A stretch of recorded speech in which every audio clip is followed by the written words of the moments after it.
조금씩 스며드는 영화 채널 시네브로의 이지입니다. 네, 안녕하세요. 반갑습니다. 오늘은 팀 버튼 총정리 편입니다. 지금까지 시네브로에서는 팀 버튼 특집으로 이번 편까지 포함해서 총 26개의 에피소드를 진행하였습니다. 에피소드별로 그 내용을 살펴보면 단편 빈센트와 프랑켄 위니를 묶어서 에피소드 1편, 장편은 데뷔작 피위의 대모험부터 시작해서 덤보까지 총 20편, 팀 버튼의 그림동화 굴소년의 우울한 죽음 에피소드 1편, 팀 버튼 인터뷰집 관련 에피소드 3편, 그리고 오늘 팀 버튼 총정리편 1편, 이렇게 총 26개의 에피소드를 온전히 팀 버튼 특집에 쏟아 부었습니다. 한국을 포함해서 전 세계적으로 이 정도의 시간과 공을 들여서 팀 버튼의 전 작품을 다루었던 영화 채널이 또 있을까 싶어요. 자, 저희 채널에서는 그동안 크리스토퍼 놀란 감독님의 전 작품 총 8개 에피소드였고요. 쿠엔틴 타란티노 감독님의 전 작품 총 9개 에피소드였습니다. 리들리 스콧 감독님의 거의 모든 작품 총 18개 에피소드를 다루었습니다. 자, 리들리 스콧의 작품 중 데뷔작 결투자들은 영상을 구하지 못해서 못 다뤘어요. 그리고 위험한 연인, 화이트 스콜, 한니발, 아메리칸 갱스터, 로빈 후드는 당시에 저희 셋이 논의하면서 작품 수가 너무 많다, 이걸 다 할 수 없다, 이렇게 판단해서 어쩔 수 없이 뺐던 작품들입니다. 지금 생각해도 저는 그 작품들을 저희 채널에서 다루지 못한 게 무척이나 아쉬워요. 저는 결투자들, 위험한 연인, 한니발을 제외하고 모든 작품을 챙겨보긴 했습니다, 당시. 그래서 언젠가 시간이 된다면 이 작품들도 꼭 다뤄보고 싶습니다. 저는 4명의 감독들에게 너무나도 깊은 애정이 생겨서 팬이 되었고 모든 작품들을 하나도 빠짐없이 사랑하게 되었습니다. 올해 초 그동안 함께했던 이프님과 이음님이 하차하시면서 저는 팀 버튼의 모든 영화들을 반드시 다루겠다 다짐했습니다. 유튜브나 팟캐스트에서 저희 채널의 팀 버튼 특집편의 첫 번째 에피소드를 확인해 보시면 단편 데뷔작 빈센트가 아니고 장편 데뷔작 피위의 대모험도 아닌 비틀주스가 첫 번째 에피소드인 걸 아실 수 있을 거예요. 아마도 의아해 하시겠죠? 당시 저희 셋은 논의 끝에 모든 작품을 다 할 수 없다, 유명한 몇 개만 다루자고 합의했었고 어쩔 수 없이 이전 작품들을 제외하고 비틀주스부터 시작했던 거예요, 당시에는. 그랬다가 올해로 넘어오면서 두 분이 하차하시고 저는 팀 버튼의 모든 작품들을 반드시 다루겠다 다짐했던 거죠. 자, 팀 버튼의 모든 작품들을 정주행한 지금에 와서 지난 시간들을 떠올려 보면 저의 결정이 옳았고 맞았다는 확신이 듭니다. 만약 어떤 작품은 빼고 몇몇 작품들만 다루었다면 팀 버튼을 지금처럼 온전히 알지 못했을 겁니다. 빠진 작품의 목록만큼 저는 팀 버튼을 이해하지 못하고 그 공간만큼 저는 팀 버튼을 사랑하지 못했겠죠.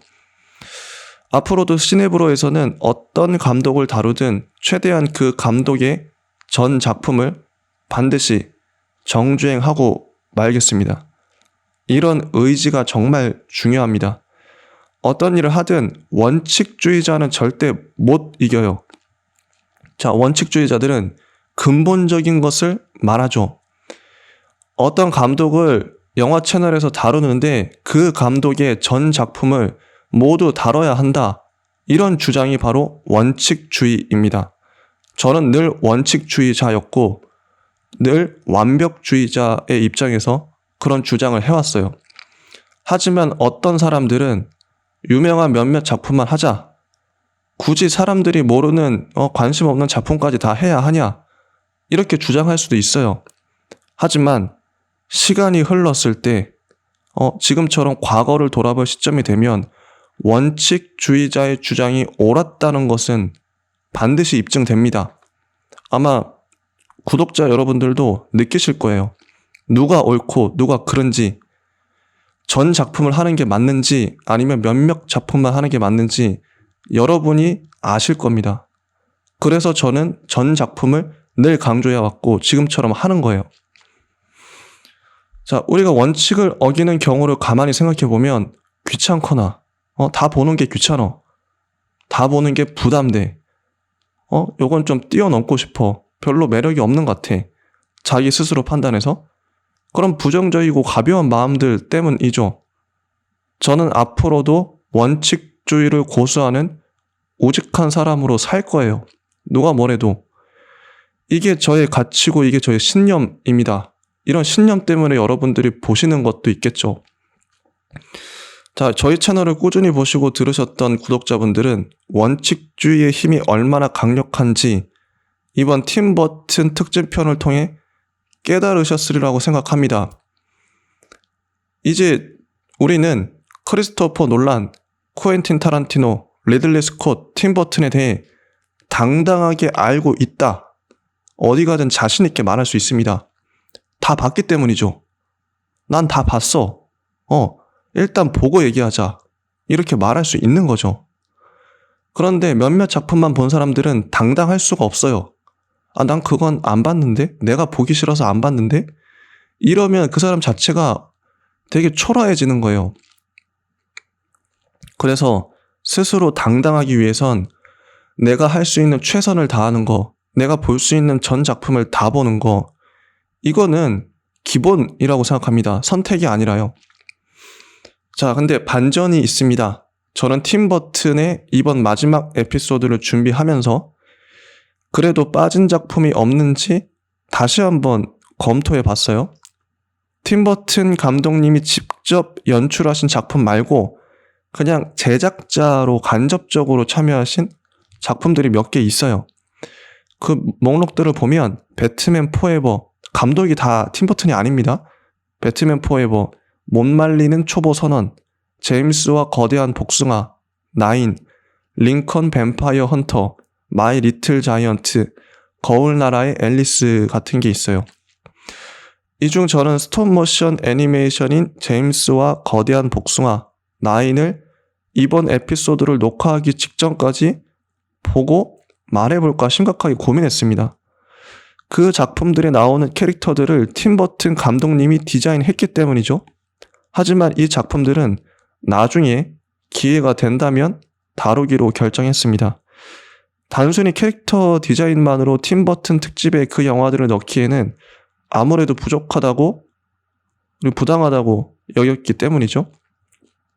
자, 이 문제는 이렇게 해결되는가 싶었는데 네이버의 팀 버튼 필모그래피를 열어보면 가장 첫 번째 페이지에 헨젤과 그레텔 1982 원한 감독, 알라딘과 마술 램프 1985 감독 이렇게 써 있어요. 이게 뜹니다. 팀 버튼 특집을 시작할 때만 해도 이 작품들은 영화로 만들어진 게 아니고 텔레비전에서 방영했던 작품들이라 빼도 되겠다. 그냥 그러려니 하고 넘어갔습니다. 굳이 우리 채널에서 다룰 만한 작품이 아니라고 판단했던 거죠.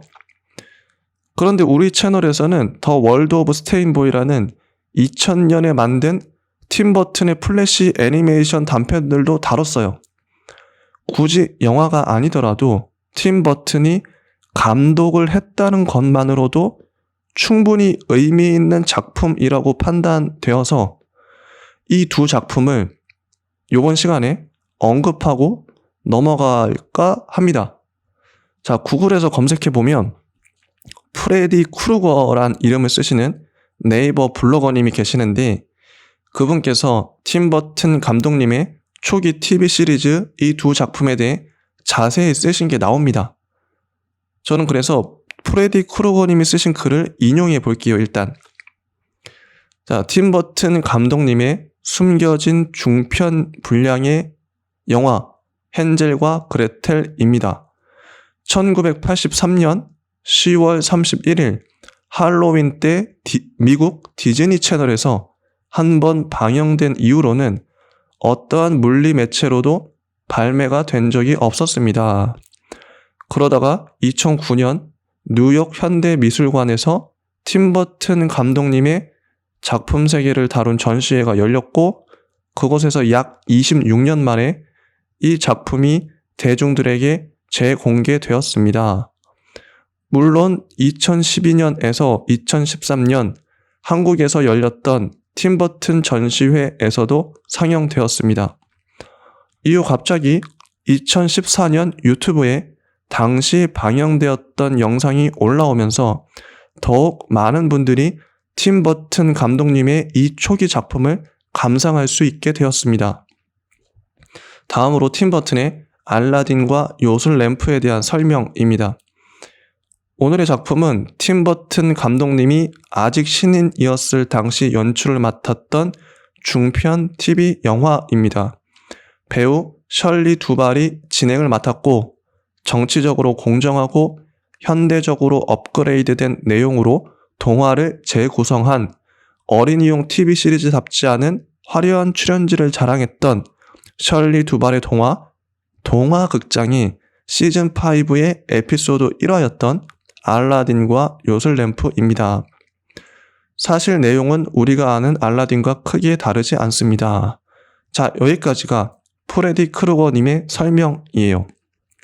이분은 자신의 블로그에 일일이 그 영상의 화면을 시간 순으로 처음부터 끝까지 캡처해서 그 아래 설명까지 친절하게 달아 놓으셨습니다.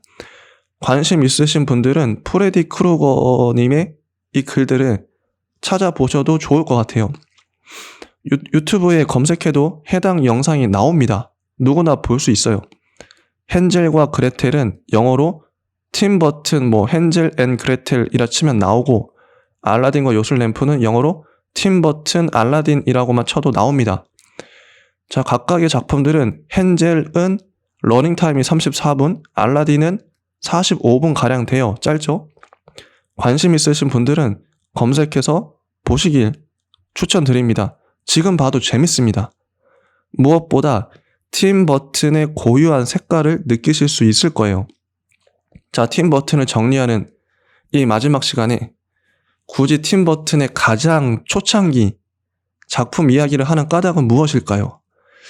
보통은 이제 정리한다 그러면 왠지 마지막 작품을 해야 될 것 같고 혹은 팀 버튼 작품 중에 가장 잘 만들어졌다고 여겨지는 그런 웰메이드 작품을 해야 될 것 같은데 왜 굳이 가장 초기 작품, 어쩌면 어설퍼 보이기도 하는 그런 걸 다루는 걸까요? 지금 이 시간에? 이유가 있습니다. 분명한 이유가 있어요.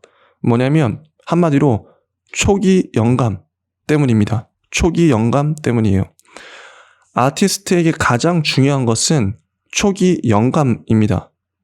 영화뿐 아니라 문학, 음악, 그림 등 모든 예술 분야에서 가장 중요한 것은 초기 영감이에요.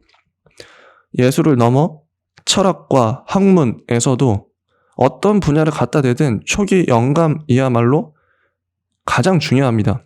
자, 초기 영감이란 뭘까요? 우선 영감이란 번뜩하고 번개처럼 스치는 어떤 생각이나 느낌을 말합니다. 이 영감은 한 단어, 한 문장, 하나의 그림, 하나의 악상으로 요약 가능해요. 어떤 말로도 표현할 수 없는 어떤 느낌일 수도 있고 영적인 감흥일지도 모르겠어요. 이러한 영감은 아티스트나 학자라면 누구나 가지고 있는데 이 아티스트나 학자의 가장 초창기의 영감이 바로 초기 영감입니다. 자, 예를 들어볼게요. 예수님의 초기 영감은 무엇이었을까요? 예수님이 살았던 시대만 해도 신약 성경이 아직 없었습니다. 예수님이 하신 말과 행동, 예수님의 죽음을 보고 이 사건을 보고 제자들이 신약 성경으로 기록한 거예요. 그래서 신약 성경의 저자들은 베드로, 요한, 바울 같은 예수님의 제자들입니다. 여기서 중요한 질문은 예수님은 당시 예수님이 살았던 시대에는 구약 성경만 있겠죠. 그럼 구약 성경만 있던 그런 시대에 어떻게 신약 성경적인 생각을 했냐? 이게 중요합니다. 이게 진짜 질문이죠. 예수님 이전에는 신약적인 생각을, 그러니까 예수님 같은 생각을 아무도 못했어요. 누구도 하지 못했죠. 예수님이 등장하시자 모든 사람들이 비로소 구약적인 생각의 틀을 뛰어넘을 수 있었습니다. 예수님 덕분에요.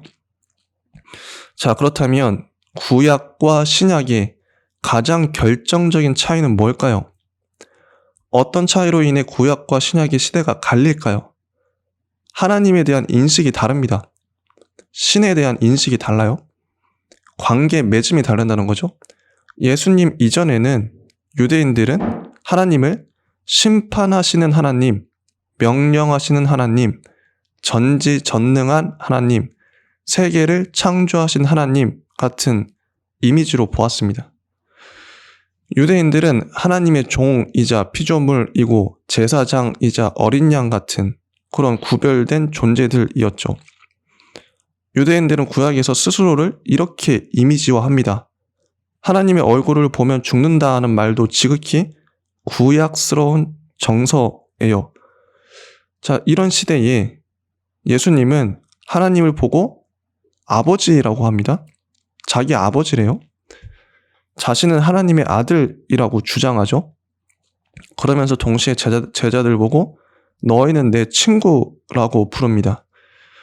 예수님과 제자들은 친구이자 형제 같은 사이라는 거죠. 이건 혁명적 사고입니다, 당시. 하나님이라는 그 신, 절대자와의 거리가 구약에 비해 확 가까워졌죠. 오늘날 기독교인이라면 누구나 하나님 아버지라고 부르고 하나님 아버지라고 기도합니다.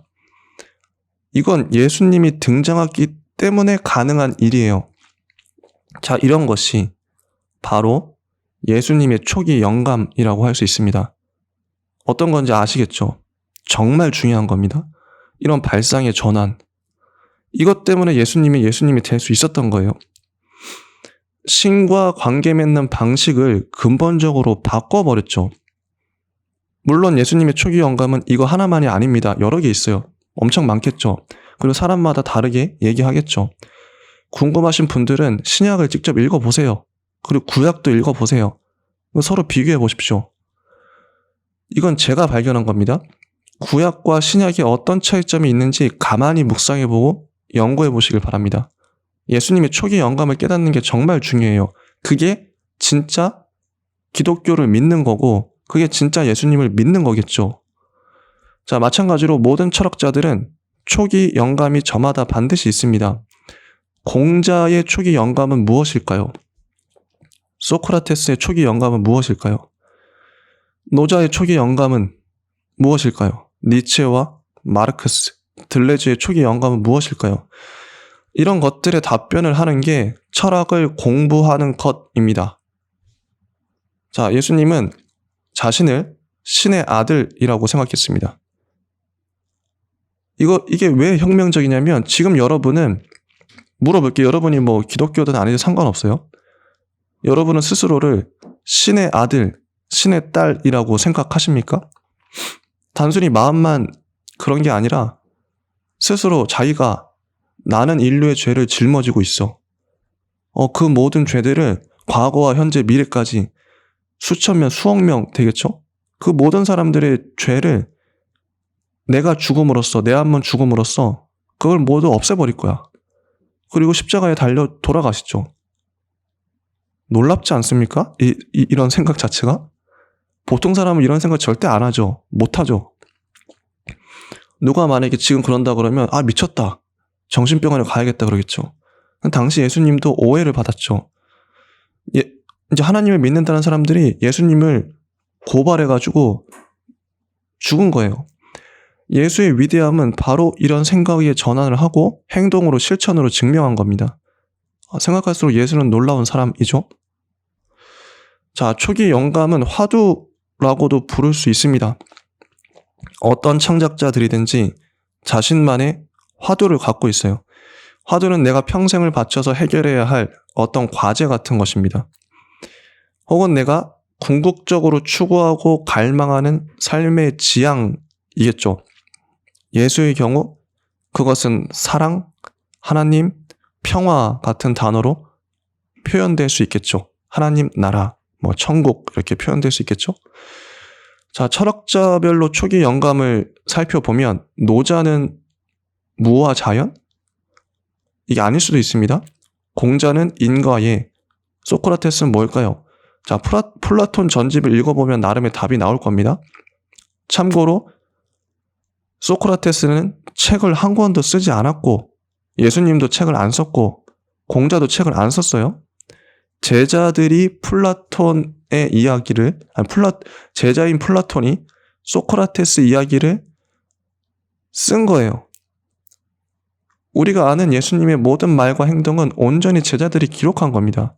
어디까지가 진실이고 어디까지가 역사적 사실인지 아무도 몰라요. 단지 그렇게 믿을 뿐이죠. 플라톤이 소크라테스를 어디까지 만들어낸 것인지 제자들이 예수를 어디까지 만들어낸 것인지 아무도 모르죠. 그냥 믿는 거예요. 자, 그 다음에 이제 그렇다면 이거는 다음에 좀 철학적인 얘기기도 하고 역사적인 얘기니까 다음에 좀 해보고, 자, 팀 버튼의 초기 영감은 무엇이었을까요? 우리는 팀 버튼의 초기 영감을 어디서 확인할 수 있을까요? 당연히 그의 작품, 특히 초기 작품들을 보시면 초기 영감을 확인할 수 있습니다. 제가 팀 버튼 특집을 진행하면서 가장 많이 이야기한 작품은 아마도 단편 데뷔작 빈센트일 것입니다. 정말 많이 얘기했죠. 그 다음으로 많이 얘기한 게 아마도 장편 데뷔작 피위의 모험, 대모험일 거예요.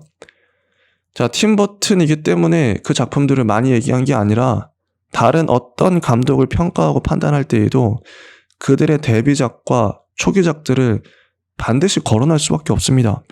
자, 이거 조금만 생각해봐도 당연한 이치예요. 팀 버튼은 1982년 5분짜리 단편 빈센트를 만듭니다. 이걸 만들기 위해 몇 년이 필요했을까요?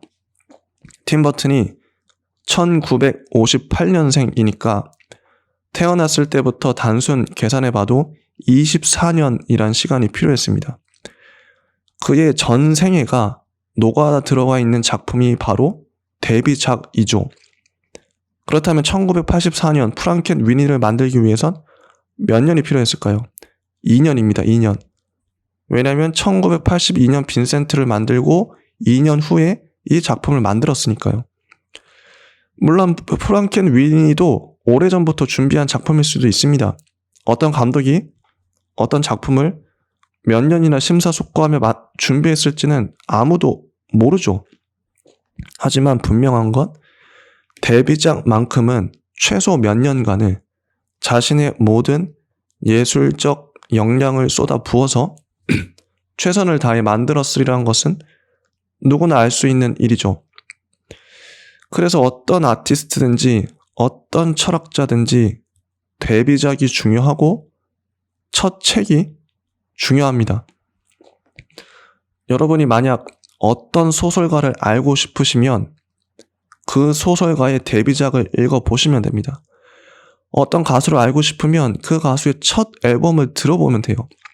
어떤 철학자가 궁금하면 그 철학자의 첫 책을 읽어보면 됩니다. 이렇게 데뷔작에서 우리는 초기 영감을 감지할 수 있어요. 이 초기 영감은 끝까지 이어집니다. 그 철학자든 아티스트든 물론 이제 이어지다가 중간에 변화를 겪는 시기를 겪는 사람들도 있죠. 어쨌든 처음에 그런 생각을 아이디어를 가졌다. 그런 화두가 있었다. 이게 중요합니다. 이런 맥락에서 제가 1982년 빈센트를 만들고 나서 얼마 안 되어 만들어진 1983년작 헨젤과 그레텔, 1986년작 알라딘과 요술램프에 관심을 가질 수밖에 없었던 거죠. 90년대나 2000년대, 2010년대에 만들어진 작품들보다는 어쩌면 이렇게 1980년대에 만들어진 팀 버튼의 작품들을 보는 것이 그의 예술적 감각에 가장 다듬어지지 않은 가장 순수한 형태를 확인할 수 있는 기회인 것이죠. 이후 작품들은 초기 영감을 발전시키거나 더 크게 만든 것에 불과할 수도 있습니다. 그래서 우리는 이 두 작품을 충분히 거론할 가치가 있습니다. 자, 우선 헨젤과 그레텔의 특징을 살펴보겠습니다. 주인공들이 모두 동양인들이에요. 좀 더 정확하게는 아시아계 미국인들입니다. 헨젤 역은 한국계 미국인인 앤디 리가 맡았고, 그레텔 역은 한국계 미국인인 앨리슨 홍이 맡았습니다.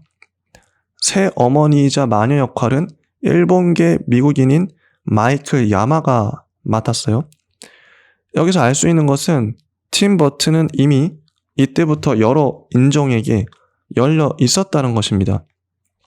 인종차별이란 단어는 팀 버튼에게 어울리지 않는 단어였던 거죠. 물론 팀 버튼의 모든 영화의 주인공들은 백인이지만 그건 팀 버튼이 백인 우월주의자여서 그런 게 아니라 자기 영화에 가장 잘 어울리는 사람들을 뽑다 보니 백인이 가장 적합해서였을지도 모르겠어요. 아니, 팀 버튼은 백인이어서 그 역할을 뽑은 게 아니라 조니 뎁이니까 뽑은 거고, 헬레나 보넴 카터니까 뽑은 거고, 에바 그린이니까 뽑은 거죠. 팀 버튼은 자신의 취향이 확고해서 배우들 역시 정말 선이 분명한 배우들만 고릅니다.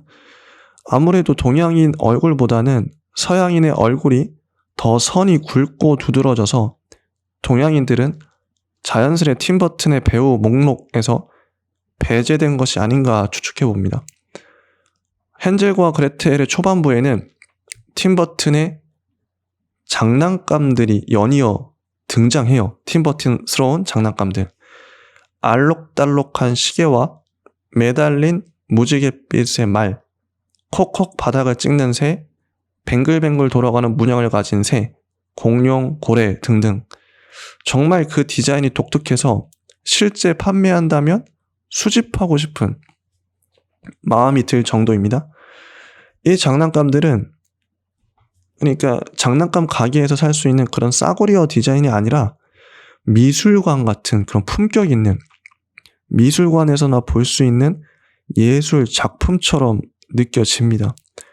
그 디자인이 너무도 아름답고 파격적이기 때문에 가격을 매긴다면 몇만 원이 아니라 수천만 원이라 해도 믿을 정도로 예술적으로 잘 만들었어요. 팀 버튼의 예술적 역량이 여기서 한꺼번에 빛을 뿜는 것이라고 말할 수도 있겠습니다. 팀 버튼은 일부러 헨젤과 그레텔의 아버지가 이 모든 장난감을 만든 장난감 장인이라고 설정했습니다. 동화책에서 아버지는 다만 가난한 나무꾼이라고만 나옵니다. 팀 버튼의 맥락에서는 나무꾼이 아니라 나무로 장난감을 만드는 장난감 장인이어야만 했던 거죠.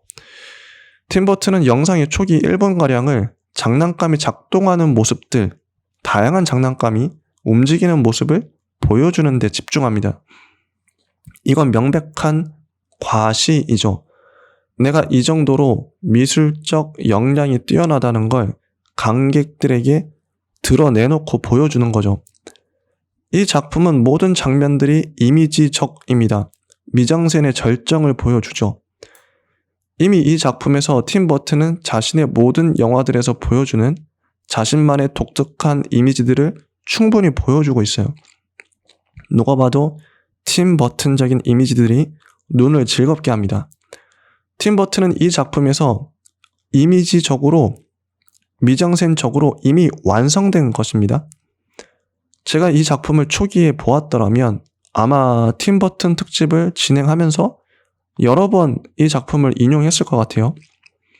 숲속의 나무 전경, 밤하늘의 달, 난로의 기하학적 모양, 침대의 모습 등등이 정말 독특합니다. 이미지들은 스튜디오 안에서 촬영했다는 걸 노골적으로 보여주는 세트들로 전시됩니다. 단적인 예로 온 가족이 식사하는 스튜 먹는 장면을 보면 노란색 배경에 커다란 나무 탁자와 나무 의자에 사람들이 앉아있고 녹색 스튜를 먹어요. 선명한 색의 대비가 두드러지죠. 모든 공간들이 연극적이면서 스튜디오 세트적이에요. 그래서 관객들은 자신이 보는 이 영상이 동화이고 판타지임을 분명히 자각합니다.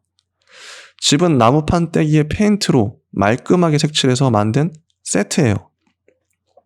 집 밖으로 나가면 집의 모습이 아이들이 손 벌리고 2명 정도 설 수 있는 크기밖에 안 됩니다. 말이 안 되죠. 이 집은 실제 집 크기로 존재하는 게 아니라 그냥 세트로서의 집으로서 거기 존재할 뿐인 거죠. 자, 파랗고 검은 배경도 세트고 녹색 바닥도 세트고 숲의 나무도 세트임을 알 수 있습니다. 세트로 세운 거예요, 그냥. 멀리서 집과 숲을 한꺼번에 찍은 모습, 그 사이를 걸어가는 아이들과 마녀의 모습은 한 편의 동화책을 영상으로 보는 것만 같은 착각을 불러일으킬 정도로 아름답습니다. 특히 과자로 만든 집의 디자인은 압권입니다. 우리가 익히 생각하는 그 평범한 모양의 과자로 만든 집 디자인이 아니에요. 정말 특이하게 생겼는데 마치 꽃갈 모자를 바닥에 세워놓은 것 같은 아이스크림이 녹고 있는 듯한 모양으로 하얀색 속살을 빨간색 크림이 뒤덮은 마치 유령이 눈을 밝히고 웃고 있는 듯한 모양입니다. 직접 보세요. 빨간색과 하얀색의 극명한 대비가 아름답고도 기묘하게 느껴집니다.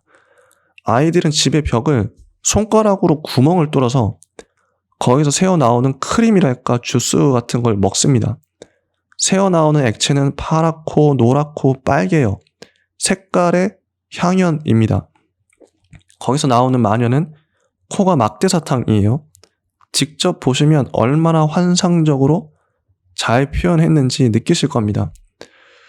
저는 이 짧은 단막극을 보면서 팀 버튼이 그동안 영화에서 어쩌면 사실적으로 표현해냈던 그 모든 미장센들을 다시금 떠올리게 됐습니다. 관객들을 설득해야 하기 때문에 많은 돈을 들여서 환상적이고 판타지적인 이미지조차도 사실적으로 재현해내야만 했던 고충이 있었던 거죠. 언젠가 팀 버튼이 자신만의 이런 이미지를 사실적 재현을 하는 게 아니라 헨젤과 그레텔에서 선보였던 것처럼 판타지를 판타지적으로 표현한다면 정말 아름답고 기이하고 멋있고 독창적이겠다, 이런 상상을 해봤습니다.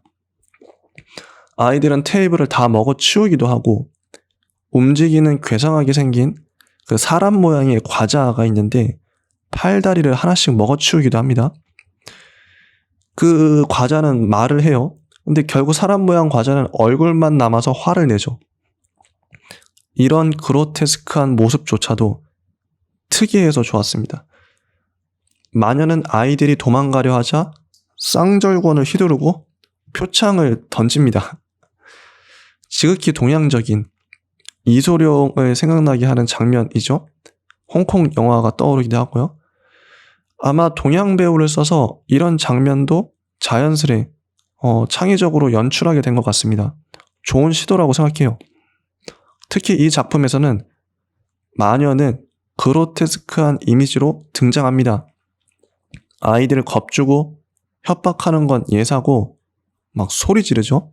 잡아 먹으려고까지 합니다. 실제 동화 원작의 설정에 부합하는 이미지이기도 합니다. 마녀 덕분에 이 작품은 아동용이 아니라 성인용 식인 판타지가 된 느낌이에요. 팀 버튼만이 만들 수 있는 작품이라고 생각합니다. 정말 멋진 작품이죠. 꼭 보시기를 바랍니다.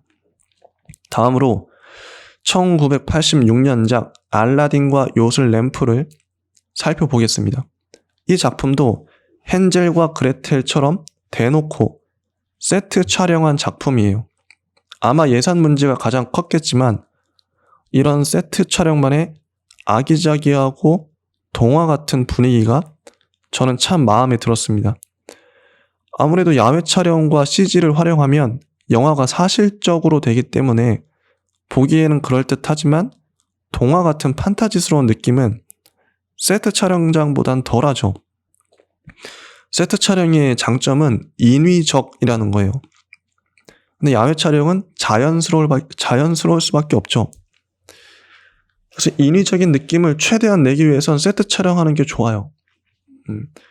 자, 팀 버튼 감독님이 이런 세트 촬영 느낌의 영화를 앞으로 작정하고 만들어주셔도 참 좋겠다. 어떻게 보면 지금 시대의 역발상이죠.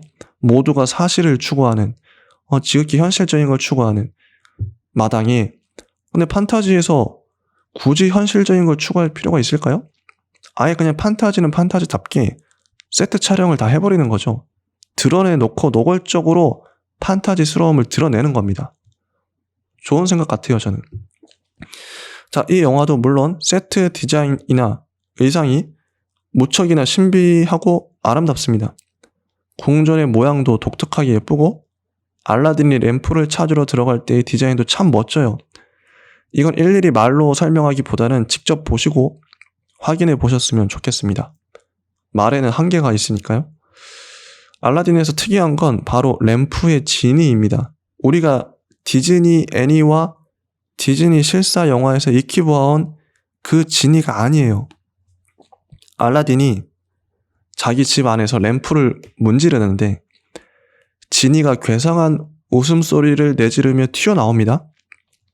옆에 있던 엄마는 화들짝 놀라서 지니를 보자마자 기절해버려요. 우리가 익히 보아온 디즈니식 지니는 요정이었죠. 팀 버튼표 지니는 요정이 아니라 괴수나 괴물에 가깝습니다. 몬스터죠. 그 지니의 얼굴은 마치 그 절에 가면 그 문을 지키고 있는 사천왕상을 아실 거예요. 사천왕들이 그 우락부락한 얼굴로 어떻게 보면 되게 무섭죠. 그 얼굴이 지니 얼굴이라고 보시면 됩니다. 정말 무섭게 일그러진 그 얼굴을 보고 알라딘은 겁을 먹고 움츠러듭니다. 알라딘이 기겁해서 Who are you? 라고 묻는데 지니는 네 주인님 이런 식으로 차분차분 고분고분하게 답하지 않고 성질이 난 것 같아요. 열을 받았는지 Who am I? You ask? Who am I? 이렇게 소리 질러요. 아예 그냥 소리를 지릅니다. 진짜 몬스터 지니는 주인 알라딘에게 호통을 쳐요. 윽박지른다. 윽박지른다는 표현이 정확합니다. 왜 그딴 걸 물어보느냐 하는 그 꼰대의 나무람을 생각하시면 될 것 같아요. 질문 한번 잘못했다가는 지니에게 맞아 죽을 것 같은 그런 험악한 분위기입니다. 지니는 시종일관 고래고래 짜증나는 목소리로 알라딘에게 답해요. 원래 츤데레인 건지 성격이 그렇게 개걸스러운 건지 지니는 까다롭게 굽니다. 이런 지니를 보면서 저는 디즈니 애니의 그간 우리가 얼마나 물들어 왔는지 반성했습니다. 지니가 디즈니처럼 상냥하고 유머러스하게 친근하게 표현될 필요는 없죠. 굳이. 왜 우리는 지니를 꼭 그래야만 하는 존재인 것처럼 생각해 왔을까요? 어쩌면 진짜 램프의 지니가 현실에 있다면 팀 버튼이 묘사하는 지니에 더 가깝지 않을까 생각이 돼요. 지니는 모든 걸 할 수 있잖아요. 파워가 엄청난데 그러면 당연히 팀 버튼식 지니처럼 표현이 되겠죠. 팀 버튼, 지니 덕분에 이 영상은 호러나 공포라는 장르에 더 가까워 보입니다. 지니는 말할 때 자신의 입을 과장되게 벌려서 발음해요. 입안도 파랗고 이빨도 파랗습니다. 신체 전체가 파랗게 질려 있어요. 이런 지니에 대한 색다른 해석 덕분에 이 작품 자체가 신선해 보이는 거죠. 구도상으로 보면 알라딘이 램프를 문질렀으니까 당장은 알라딘이 지니의 주인이고 지니는 알라딘의 소원을 규칙상 들어줘야만 하는 그런 갑을 관계임에도 불구하고 알라딘이 갑이고 지니가 을이죠. 지니는 시종일관 알라딘에게 호통치고 당당하게 상대합니다. 이런 지니를 보는 알라딘이 오히려 쫄아서 쩔쩔매는 모습이 참 재밌어요. 지니뿐만 아니라 특이한 설정이 하나 더 있습니다. 자스민 공주의 아버지인 왕이 취미가 기이한 장난감을 수집하는 거예요. 정말 특이한 장난감들이 영상에 여럿 소개됩니다. 자, 헨젤과 그레텔에서 아버지가 장난감 만드는 장인이었죠. 그런데 알라딘과 요술 램프에서는 왕의 취미가 장난감 수집이에요. 팀 버튼다운 설정이라고 할 수 있죠. 일부러 이렇게 넣은 거죠. 자기의 미술적인, 미장센적인 역량을 보여주기 위해서. 자, 이제 팀 버튼의 이런 디자인적 역량을 이러한 설정 덕분에 마음껏 발산할 수 있었다고 봅니다. 유튜브에 한번 찾아보세요. 어떤 장난감들이 있는지. 자, 이쯤에서 이 두 작품을 정리해 보겠습니다. 팀 버튼의 초기 영감은 무엇이었을까요? 이 두 작품에서 확인 가능한 초기 영감이 무엇이었을까요?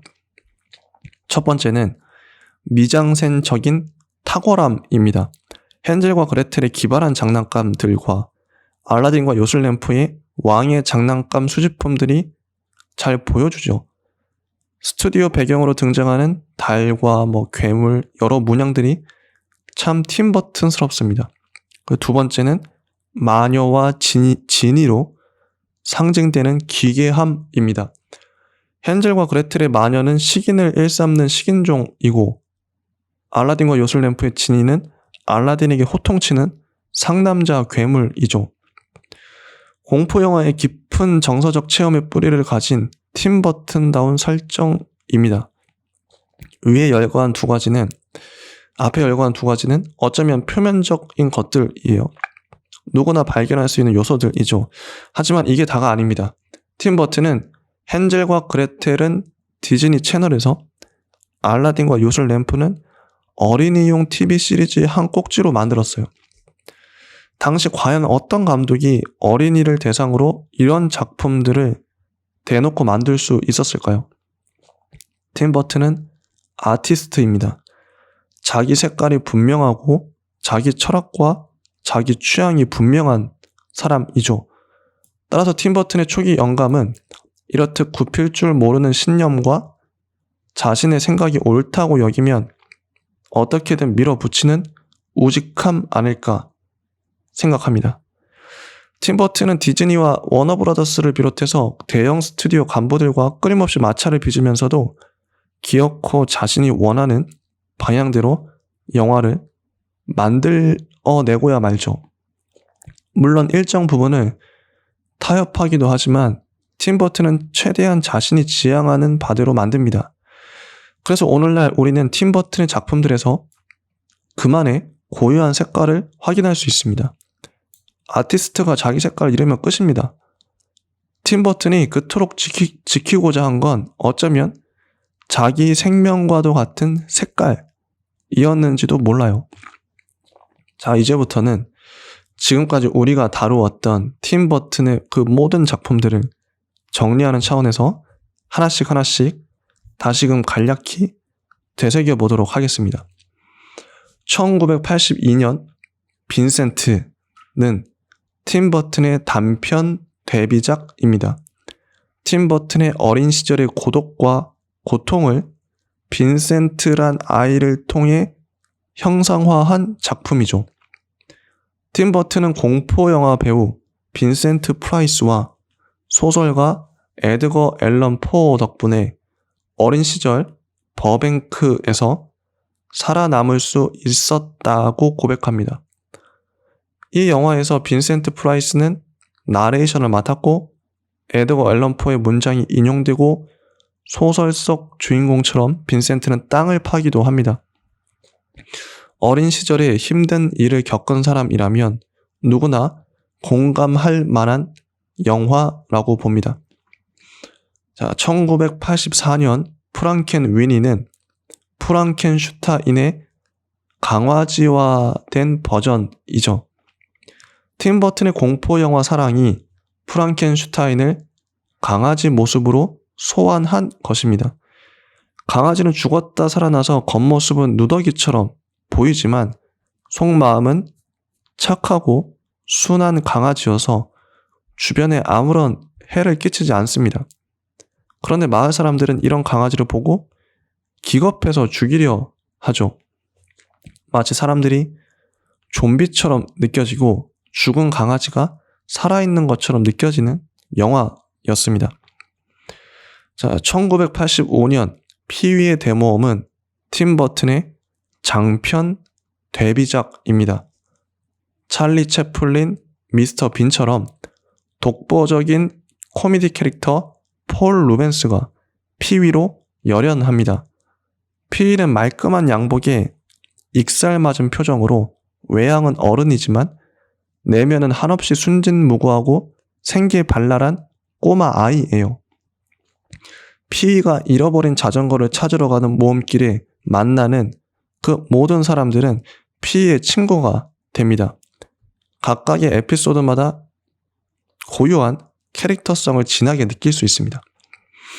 1988년 비틀주스는 죽은 부부가 유령이 되어 자기 집에 이사 온 가족을 쫓아내려 하지만 유령이 너무 안 무서워서 오히려 가족에게 괴롭힘 당하는 이야기입니다. 사후세계를 독특한 상상력으로 흥미롭게 구현해냈습니다. 마이클 키튼이 연기한 비틀주스는 독보적 캐릭터죠. 위노나 라이더가 연기한 음침한 딸도 참 매력적입니다. 이 영화를 통해 팀 버튼은 대중적 인지도를 형성합니다. 1989년 배트맨은 그의 전세계 박스오피스 2위를 하며 팀 버튼을 흥행 감독으로 만든 영화예요. 잭 니콜슨의 조커 연기가 압권이었죠. 프린스의 음악도 좋았습니다. 특히 미술관 난동 씬이 좋았고 마지막 조커의 퍼레이드 씬과 성당위 전투 씬도 좋았습니다. 조커의 미소 짓는 얼굴이 잊혀지지 않네요. 그 미소 속에는 슬픔과 분노가 서려 있죠. 잭 니콜슨 이후로 조커 역은 최고의 빌런이자 최고의 연기력을 상징하게 되었습니다.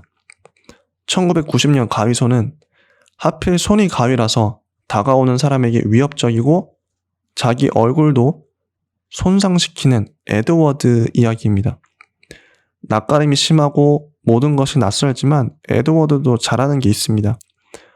에드워드는 가위손을 활용하여 잔디를 예술적으로 깎고 사람 머리도 멋지게 손질해주죠. 은둔형 히키코모리, 자폐증에 시달리는 사람도 에드워드처럼 용기를 내서 세상에 나아갈 수 있습니다.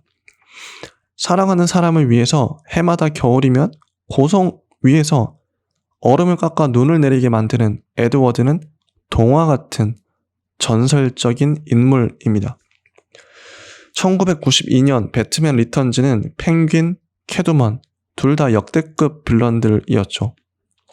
캐두먼은 페미니즘의 상징 같은 존재입니다. 상사, 펭귄, 배트맨, 거리의 불량배 등 모든 남성들에게 매혹적이면서도 위험한 적대적인 존재가 캣우먼이죠. 펭귄은 기이한 외모 때문에 어렸을 적부터 버림받아 하수구에서 성장한 인물입니다. 나도 세상에 올라가고 싶다는 그 절규는 정당한 것이었지만 그 방법과 과정이 너무나도 폭력적인 것이어서 안타까웠던 빌런이죠. 1993년 팀 버튼의 크리스마스의 악몽은 팀 버튼만의 키다리 캐릭터를 마음껏 즐길 수 있는 스톱모션 애니메이션입니다. 크리스마스의 할로윈을 결합한 아이디어가 돋보이는 작품이었죠. 음침하고 우울한 분위기에 환상적인 파티 분위기가 뒤섞여 묘한 기분이 듭니다. 개성 있는 캐릭터들과 독보적인 미장센이 느껴지는 배경이 참 아름다웠죠. 공동묘지 위에 떠있는 큰 달 아래서 꼬부라진 언덕 위에 잭 스켈링턴과 여자 주인공이 만나는 장면이 아직도 떠오르네요. 1994년 에드우드는 역대 최악의 감독으로 선정된 에드우드 감독에 대한 헌정 영화입니다. 팀 버튼이 무척이나 좋아했고 자신의 당시 모습과도 닮아있는 감독이라고 생각했겠죠. 팀 버튼은 에드우드가 시민 케인을 만든 오선 웰스 감독에게 조언을 듣게 하죠. 제작사나 남들이 뭐라 그러든 자기가 만들고 싶은 작품을 만들라는 메시지를 줍니다. 팀 버튼은 에드우드를 마음에 품고 이후 작품들도 우직하게 자기 뜻대로 자기 마음대로 만들었을 게 분명합니다. 1996년 화성 침공은 외계인들이 지구를 침공하는 이유는 아무도 모르죠. 모르기 때문에 더 무섭고 더 난감하고 더 대책 없이 당할 수밖에 없습니다. 외계인의 말과 행동은 늘 엇갈립니다. 일부러 거짓말을 하는 건지 통역기가 말썽인지 아무도 몰라요. 유명 배우들이 속절없이 죽어나가는 모습은 허무하기도 하고 통쾌하기도 합니다. 가장 외계인을 외계인답게 잘 표현한, 잘 묘사한 영화가 화성 침공 아닌가 싶습니다. 원래 외계인은 미지의 존재, 모르는 존재이니까요. 1999년 슬리피 할로우는 목없는 기사의 연쇄살인이 일어나는 중세 마을의 비밀을 파헤치려는 치안관 이카보드 크레인의 추리 영화입니다. 어린 시절 미신을 믿는 엄마를 죽인 그 신앙을 숭배하는 아빠 때문에 과학적인 것만을 강박적으로 추구하는 크레인이 마을에서 초자연적인 현상을 마주하며 자신의 신념을 변화시키는 이야기입니다. 2001년 혹성 탈출은 원숭이와 침팬지가 인간들을 지배하는 혹성의 이야기입니다. 리메이크작이죠. 서양인들이 동양인을 바라보는 관점이 그대로 투영된 영화라고 생각하면 불편하고 인간과 동물의 입장을 뒤바꿔서 생각해보는 영화라고 보면 획기적이고 기발합니다. 오리엔탈리즘이라는 이데올로기의 이미지화된 형태 혹은 지배와 피지배, 주인과 종의 관계의 역전된 형태로 해석할 수도 있습니다. 인간 스스로를 돌아보게끔 성찰하는 영화이죠.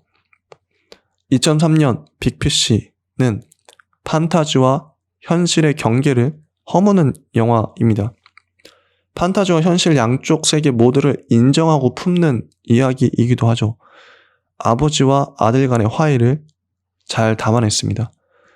아버지가 관계 맺은 존재들, 거인, 마녀, 서커스 단장, 쌍둥이 자매, 이 모든 사람들이 아버지의 장례식장에 찾아왔을 때 그 뭉클한 감동이 아직도 기억나네요. 2005년 찰리와 초콜릿 공장은 윌리 원카가 어린 시절의 상처를 치유하고 아버지와 화해하는 이야기입니다. 초콜릿 공장의 환상적 디자인이 보는 맛을 더해주죠. 개성이 뚜렷한 각각의 아이들이 자기만의 욕망 때문에 한 명씩 사라지죠. 움파룸파들이 부르는 노래와 춤이 뮤지컬을 연상시킵니다. 미장센이 특히 좋았던 그런 영화가 아니었나 싶습니다. 2005년 유령신부는 팀버튼의 장기이자 마음의 고향인 스톱모션 애니메이션으로 만든 작품이에요.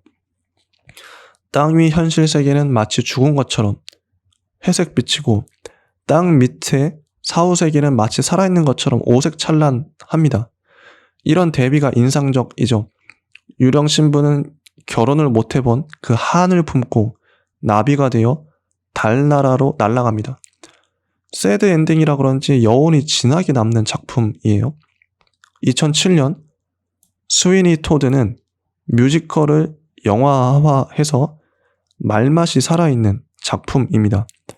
한정된 공간에서 각각의 넘버들은 분명한 목표를 갖고 불려집니다. 이발소에서 스위니 토드가 손님들의 목을 벨 때 피가 튀는 장면은 잔인하다기보다는 아름답게 그려집니다. 노래뿐만 아니라 미장센도 돋보였던 참 매혹적인 작품이죠. 2010년 이상한 나라의 앨리스는 앨리스가 다 큰 어른이 돼서 다시 이상한 나라로 돌아가는 이야기입니다. 쌍둥이 형제, 하트 여왕, 모자 장수, 고양이 등등 각각의 캐릭터 디자인이 놀랍죠. 하트 여왕의 매력적인 모습이 잊혀지지 않네요. 하트 여왕은 권력을 잡아서 폭력적으로 주변 사람들을 제압하지만 정작 아부하고 아첨하는 사람들에게 둘러싸인 외로운 그런 고독한 사람입니다. 동생에 의해 광야로 쫓겨날 때에도 자신의 측근조차도 그들을 싫어하는 불쌍한 사람이죠. 2012년 프랑켄 위니는 팀 버튼의 고전 영화에 대한 그 향수, 사랑을 엿볼 수 있는 작품입니다. 고질라와 가메라 같은 괴수 영화를 오마주했습니다. 아이들의 그릇된 집착이 죽은 애완동물을 괴물로 환생시키죠. 오직 사랑하는 마음을 가진 빅터만이 스파키를 온전한 모습으로 부활시킵니다. 동물들이 되살아난 건 미신이나 주술이 아닌 과학의 힘 덕분이었죠. 과학 선생님을 통해 과학에 대해서도 곰곰이 생각해 보게끔 하는 영화였습니다. 2012년 다크 섀도우는 지나치게 섹스를 밝히는 마녀와 흡혈귀 이야기입니다. 욕망이 끌어넘치면 어떤 비극을 초래하는지 잘 보여주죠. 바나바스 콜린스는 수백 년을 관에 갇혔다가 현대에 부적응하는 모습을 통해 웃기기도 합니다. 특히 마녀 안젤리크와 흡혈귀 바나바스의 정사 씨는 하나도 야하지 않으면서도 온갖 집안 기물과 벽을 훼손하는 참으로 역동적인 명장면입니다. 2014년 빅 아이즈는 자신의 집에서 그림만 그리고 남편은 마치 자기가 원작자인 것처럼 행세를 했던 비운의 삶을 살았던 화가 마가렛 킨의 실화 바탕 영화입니다. 에이미 애덤스와 크리스토퍼 왈츠의 연기가 참 좋았죠. 대중문화에서 진짜와 가짜에 대해 깊게 생각해 볼 수 있는 영화였습니다. 2016년 미스 페레그린과 이상한 아이들의 집은 투명인간, 공개인간, 벌인간, 메두사인간, 새인간, 영화인간 등등 온갖 별종들이 다 나오는 팀 버튼의 공포영화 종합 선물 세트 같은 영화였어요. 잊혀진 과거 시대를 다루어 아련해지는 향수를 불러일으키는 추억 같은 영화이기도 합니다. 2019년 덤보는 큰 귀 때문에 차별당하는 덤보 이야기입니다. 소수자와 약자들을 생각하게 합니다. 디즈니는 이 영화를 통해 자기 비판을 하고 팀 버튼은 이 영화를 통해 할리우드 시스템을 비판합니다. 마지막에 드림랜드가 불타 사라져버리는 모습은 팀 버튼식 광기의 표현이에요. 모든 동물들이 자기 서식지로 돌아가는 장면은 판타지이지만 정당하고 아름답습니다. 특히 브라더 서커스가 패밀리 서커스가 되어 진짜 가족이 되어 공연하는 마지막 장면은 훈훈합니다. 자, 여기까지가 대략적으로 정리해본 팀 버튼의 작품들입니다. 그런데 제가 정리한 것보다는 실제 영화를 보시는 게 가장 좋고, 아니면 제가 녹화했던 1시간 분량이 각각의 영화마다 1시간 정도 녹화를 했어요. 짧으면 40분, 50분, 길게는 1시간 반 정도의 녹화를 했는데 그걸 들으셔도 좋을 것 같습니다. 자, 이제 팀 버튼을 보내줄 때가 된 것 같습니다. 그동안 함께하며 이걸 어떻게 정리하고 해석할까 힘들고 괴로웠던 순간들도 있었지만 팀 버튼만의 독특한 세계, 매력적인 캐릭터, 아름다운 미장센, 좋은 음악들과 함께해서 그 주인공들 너무 아련하죠? 너무 매력적이죠? 너무나도 행복했습니다. 자, 마지막으로 이 질문을 해볼게요. 팀 버튼이 이 모든 영화들을 통해서 궁극적으로 지향하는, 추구하는 것은 무엇일까요? 팀 버튼의 어린 시절부터 어른이 된 현재까지를 관통하는 것은 약자와 소수자라는 키워드입니다. 그 자신이 약자이기 때문에 약자 이야기를 만들었고 약자들이 공감할 수 있었죠. 팀 버튼 자신이 소수자였기 때문에 소수자 이야기를 만들었고 소수자들이 공감했던 겁니다. 그래서 저는 감히 말합니다. 스스로 소수자와 약자인 사람만이 진정한 창작을 할 수 있다고 말이죠. 자, 충분히 아파해보고 충분히 고통스럽고 힘들었던 사람만이 지금 아프고 지금 고통스럽고 지금 힘든 사람을 위로해 줄 수 있습니다. 갑자기 그게 생각나네요. 공지영 소설가님이 쓰신 수필이 있는데 딸 이름이 윈영이에요. 윈영한테 준 편지들을 모아서 책으로 엮은 겁니다.